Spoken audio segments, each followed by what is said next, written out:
My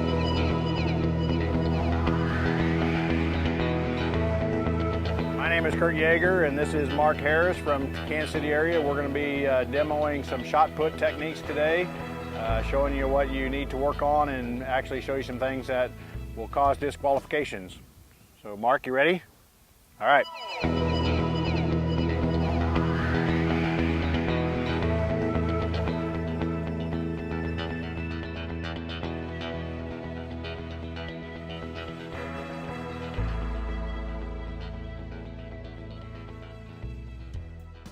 When your athletes enter the shot put ring, they need to enter from the back.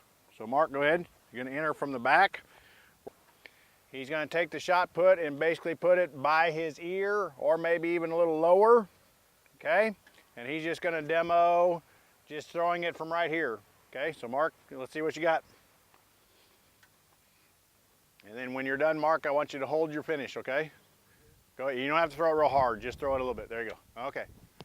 Okay, go ahead.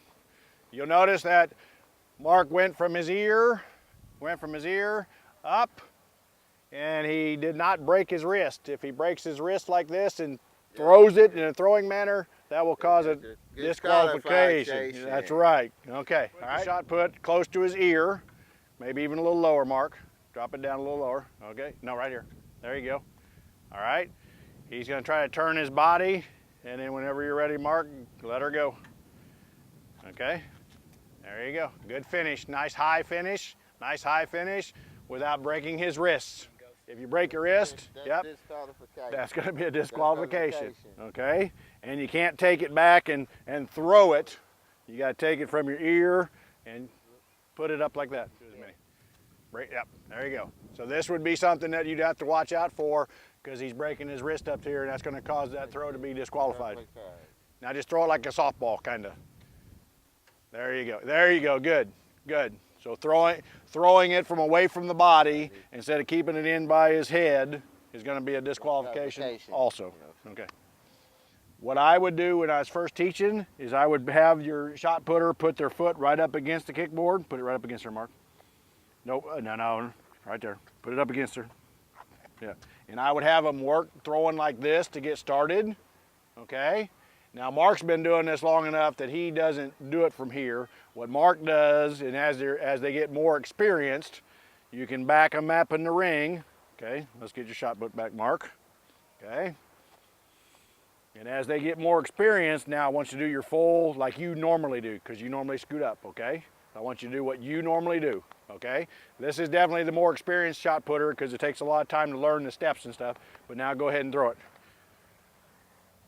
Because what he'll do is he'll start from the back of the ring, he will scoot up and then throw it. But that is definitely as you get more advanced. Good, good. So we're gonna start him like he would do in a competition. So Mark is called to be the next shot putter. So Mark Harris, you're up. Okay, so show him what you do. Where do you go into the ring at? You gotta go in from the back of the ring. Okay, good. Now go to the back like you normally do, Mark. There you go. Okay. And every shot putter is going to have their own little routine. Mark, go ahead, Mark. Mark likes to do a couple little twists before he actually throws. And then he takes his steps and he throws. Good. Good.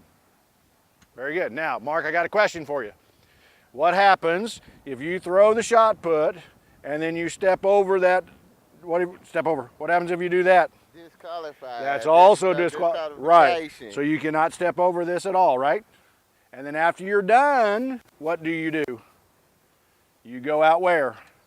You go out the back of the ring. So you always have to enter from the back, and when you're done, you go out the back. The only other thing that I might suggest, since a lot of these athletes are going from softball throw to the shot put, is when you actually put them in the ring, if you want to actually just give them a softball and have them practice shot putting with the softball first before they get used to working with the heavy weight, they can work on their technique with the softball and then get the shot put actually in their hands, and so you can get a lot of technique work done with just a regular softball instead of the shot put itself.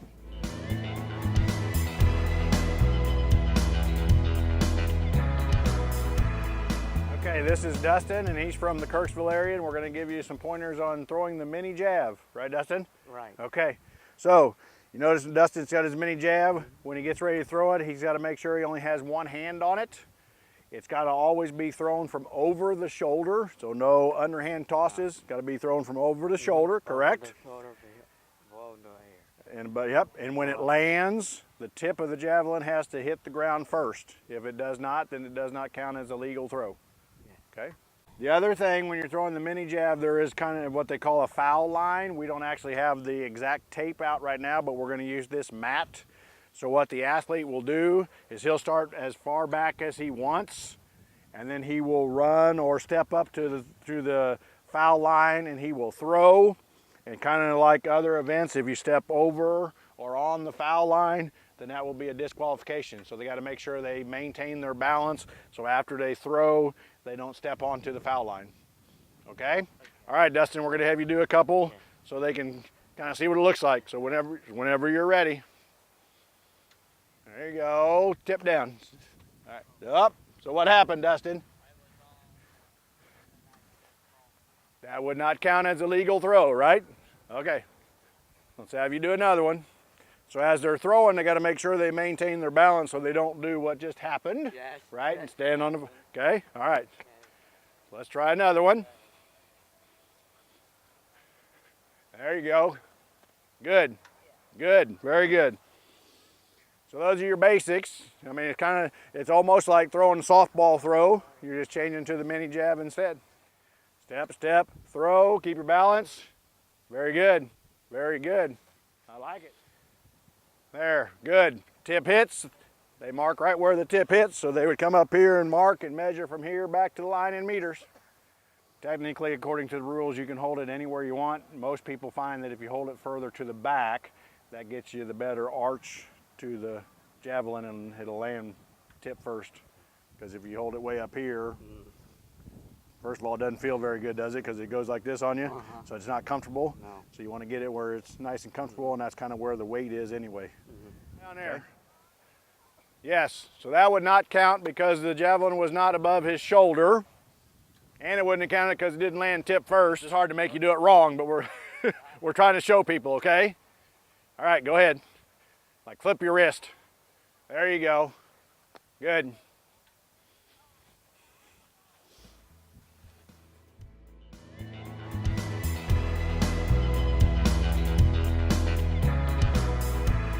Okay, we're back with Dustin again, who was throwing the mini jab, but now we're going to throw the softball. So same idea, Dustin. When you run up to the foul line, you got to make sure you don't step over, correct? Yeah, and make your arm to your ear. Well, you're going to throw it because you're going to throw it like a ball, right? So you can throw it any way you want.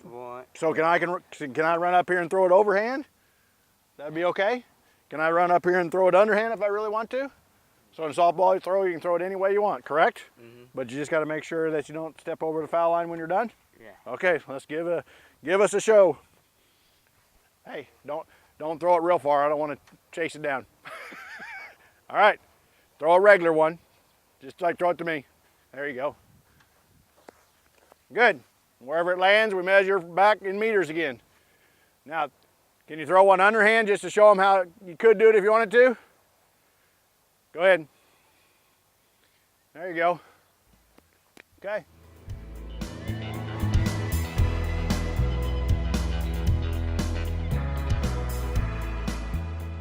Mark, we're going to work today on showing you how to do handoffs in a relay. Yes? Yep. And now, different relays will be a little bit different, but what we're going to show you is the basics today. You'll notice on the track that they have these triangles. This is technically the start of the exchange zone. And then in each lane, can you follow me? I think if I remember right, it's like 20 meters. Then there's another set of triangles, which is the end of the exchange zone. So the handoff has to happen between the two triangles. Now on this particular track, the triangles are in yellow. Every track will be a little bit different color-wise. There are certain triangles you use for the 4x100 relay. There are also different triangles used for the 4x200 relay. So, you'll just have to make adjustments depending on the track that you're on. Okay, Dustin's gonna be our incoming runner. So he's going to have the baton. Just stop right there for now. Mark's going to be the one that we're going to hand off to. So you need to make sure that the handoff occurs in between the triangles. So what I usually do is have the athlete start inside the triangle. Okay, take a couple steps up. I'm going to turn you this way because which hand do we like to hand off to? Okay, there's several different ways to do your handoff. We like to have them hand off from the right hand to the right hand, and we put the baton down into the hand. Some people turn the hand upside down and they hand off. Let me borrow that a minute, Dustin. Okay, so the way we teach it is we go down to the hand like this, okay? Other people will have them turn their palm down and they have the baton come in from the bottom. So you just have to work with your athletes and come up with what you think is the best. So right now we're gonna work on having the hand up, the palm up, and then Dustin's gonna put it right into his hand like that, and then Mark will take off running. The other thing you have to worry about is they have to make sure they stay in their lane. So even after Dustin hands the baton off to Mark, he has to stay in his lane, because if he gets out of his lane and he interferes with another runner, the whole relay team could be disqualified, right? Yes. Okay, so we're gonna have Dustin start back here, okay? You need to have some sort of signal from one runner to the other. What we've told Dustin to do is when he gets really close to that triangle, he's gonna yell go to Mark. So Mark, when he hears the word go, he's actually gonna start jogging. So as Dustin hands off, it's a continuous motion. We don't want Dustin to stop. We don't want Mark to get it without running. So we want everything to be a nice continuous motion. Okay? All right, can we do it? All right, back up here a little bit. We have a noisy truck running by us. Okay, are you ready? Okay, so whenever you're ready, I just want you to run. When you get to the triangle, yell go. Hand off to Mark. Mark, you just run to the other triangles and then stop, okay? All right, here we go. Let's see what it looks like. Ready, set, go. Ah, what happened? Well, but Mark, you got to take off, all right? Let's try that again. All right, that's all right. Hey, we're practicing, right? Mark, scoot, remember, take about 4 steps. Okay, yell go a little bit sooner, okay? All right, let's try that again. On your mark, get set, go. Yell go. Go. There we go. That's better. That's good, Mark. Good. So things you want to work on is finding out the good spacing between the runners, okay? That way when one hands off, they're still running, and when they hand off, the other person that's receiving the baton is also running at the same time. So it takes a lot of practice, obviously, to get that nice, smooth transition from one runner to the other. An example of something that will be considered a disqualification. If you'll notice right now, Mark is not standing in between the 2 triangles, which is actually okay. But if Dustin comes up, go ahead, Dustin. Mark, go ahead. If Dustin comes up, stop, Mark. Okay, and Mark takes the baton before the triangle, that would be a disqualification. Right. Or if Mark ran all the way to the end of the triangle and got the baton on the other side of that triangle, that would also be a disqualification. Correct. So you got to make sure that you always take the baton between the 2 triangles. Okay, now let's fix that. So you get inside the triangle like you're supposed to be. Okay. Now Dustin, just walk up here, Dustin. Dustin walks up, okay? He hands it off to Mark right here. Now the baton is in between the 2 triangles. Everything's good to go, right? Okay, so we just got to make sure that that handoff occurs between the 2 triangles, right? Okay, all right, now let's talk about another thing. Let's say there, Mark.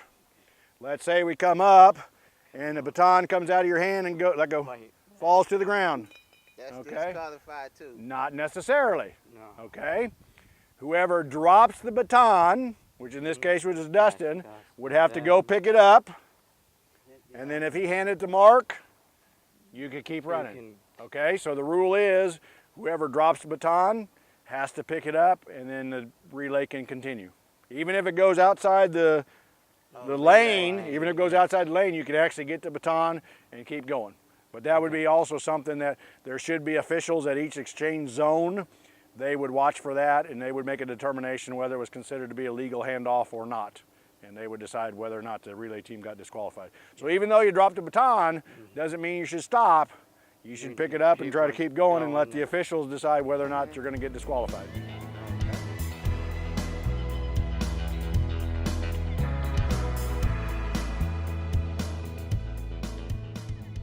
Okay, my name is Kurt Yeager and this is Brett Harper. We're going to give you some pointers on how to teach the running long jump.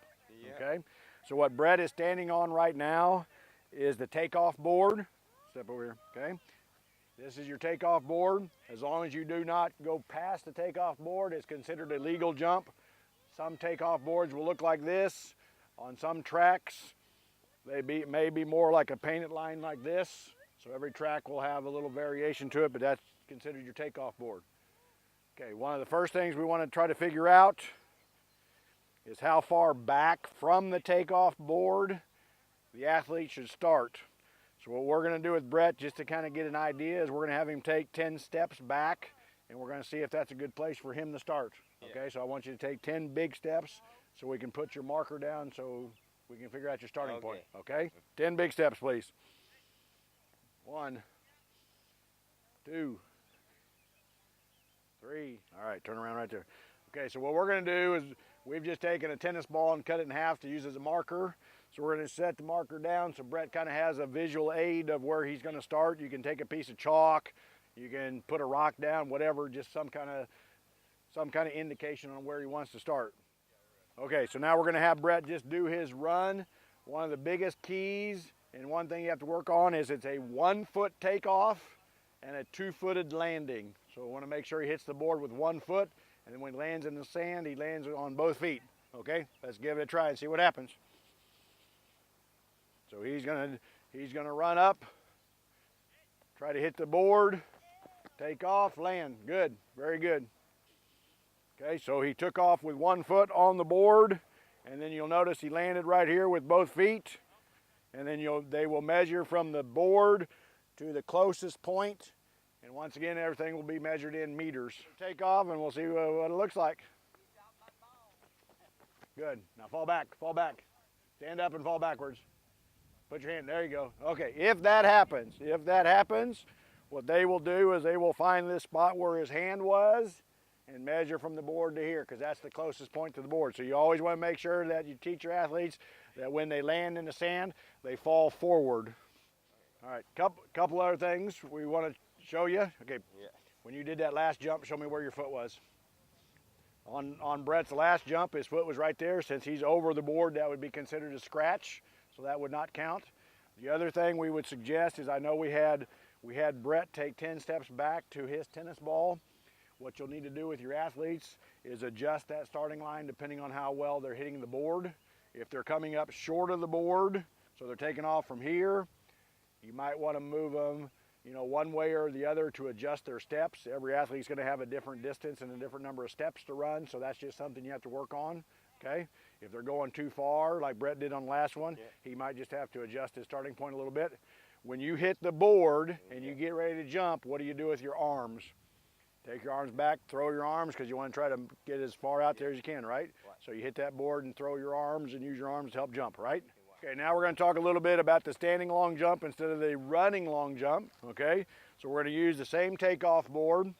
The athlete's going to put his toes as close to the edge of the board as he can, okay? You're going to bend your knees. You're going to rock your arms back and forth a little bit, okay? And then you're going to jump. Take off of both feet, land on both feet.